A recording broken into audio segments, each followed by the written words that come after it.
लेकिन फिर एक दिन ऐसा हुआ, मुझे विज्ञान पर लिखी हुई एक पुस्तक मिली, the chemistry connection, written by Susie Saxena. इस पुस्तक को पढ़ने के बाद मुझे विज्ञान इतना सरल और रोचक लगने लगा। मैं आपको ये बताऊं कि हम सुबह सो के उठने से लेके रात को सोने तक, मतलब पूरा टाइम हम केवल विज्ञान से ही घिरे रहते हैं।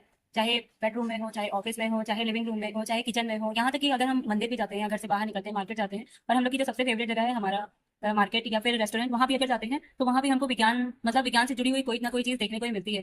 इस पुस्तक को पढ़ने के बाद मुझे विज्ञान इतना सरल और रोचक लगने लगा कि मैं क्या ही बताऊं आपसे। और सच कहूं तो जो ये विज्ञान में ये थ्योरी होता है, रूल्स होता है, फॉर्मूला होता है और वैज्ञानिक नाम होता है, तो आधे लोग की तो ये पल्ले ही नहीं पड़ता है। जैसे ही इसको पढ़ते हैं तो मन बस ये कहता है अब छोड़ो, अब इसके आगे कुछ नहीं पढ़ना, बंद करते हैं। लेकिन फिर एक दिन ऐसा हुआ, मुझे विज्ञान पर लिखी हुई एक पुस्तक मिली, the chemistry connection, written by Susie Saxena.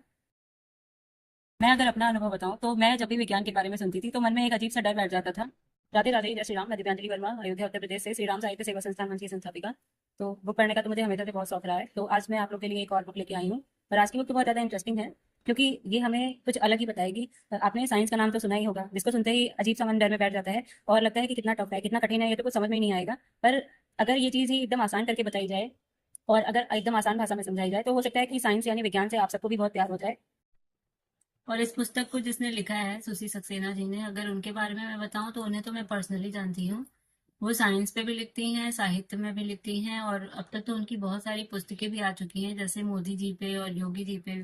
और भी बहुत सारी साइंस की पुस्तकें उनकी प्रकाशित हो चुकी हैं। उसका विमोचन भी हमारी संस्था श्री राम साहित्य संस्था द्वारा हुआ है, और इस पुस्तक का विमोचन भी हमारी संस्था द्वारा जल्दी होगा। हमारे आसपास विज्ञान से जुड़ी इतनी सामान्य सी बहुत सारी चीजें होती हैं कि हम उसे समझ ही नहीं पाते, और हमें लगता है कि सच में विज्ञान बहुत कठिन है। एक तो सबसे सामान्य सी चीज होती है हवा, ऑक्सीजन।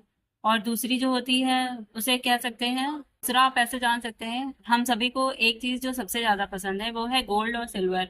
चाहे वो पुरुष हो चाहे स्त्री, तो ये जो गोल्ड और सिल्वर है इसके जो आभूषण बनते हैं, जैसे अंगूठी है, चैन है, गले का हार है, पायल है, तो ये भी तो साइंस से जुड़ा ही है। ये सारी चीजें भी विज्ञान से जुड़ी हैं, पर जानकारी ना होने की वजह से कितना कठिन लगता है। पहले मुझे भी ये चीजें बहुत साधारण सी लगी, लेकिन जब ये पुस्तक मैंने पढ़ी तो मुझे फिर पता चला कि हाँ, हमारे आसपास बहुत सारी ऐसे साइंस विज्ञान से जुड़ी चीजें हैं, और हमें फालतू में ही हम इतना टेंशन ले रहे थे कि कितना कठिन है, कितना कठिन। तो अब जो है मैं इस पुस्तक को, द केमिस्ट्री कनेक्शन पुस्तक जो सुसी सक्सेना ने लिखी है, तो सुसी सक्सेना जी के बारे में भी थोड़ा सा बता देती हूँ। पुस्तक के बारे में तो जान लिया, अब इस पुस्तक को जिसने लिखा है उसके बारे में भी तो जानना जरूरी है ना। और इस पुस्तक को लिखा है सुशी सक्सेना ने, जो कि इंदौर मध्य प्रदेश की रहने वाली है। मैं उन्हें पर्सनली भी जानती हूँ, बहुत अच्छी महिला है। और उन्हें अब तक बहुत सारे सम्मान मिल चुके हैं, जैसे अनुराग्यम से स्वर्ण पदक, वंदे मातरम पुरस्कार, और USA book of world record से सम्मानित भी किया गया है। और सबसे अच्छी बात है कि ये विज्ञान समूह एक है इनका, वर्ल्ड ऑफ केमिस्ट्री ग्रुप, इसकी संस्थापिका भी है। तो आपको अगर इनके बारे में भी जानना है और पुस्तक के बारे में भी जानना है तो ये पुस्तक जरूर पढ़नी चाहिए। और मुझे लगता है पुस्तक प्रेमियों के लिए तो ये पुस्तक वरदान है। मतलब नॉलेज भी मिल जाएगी और पढ़ाई का भी प्रेशर नहीं पड़ेगा और एंटरटेनमेंट भी हो जाएगा।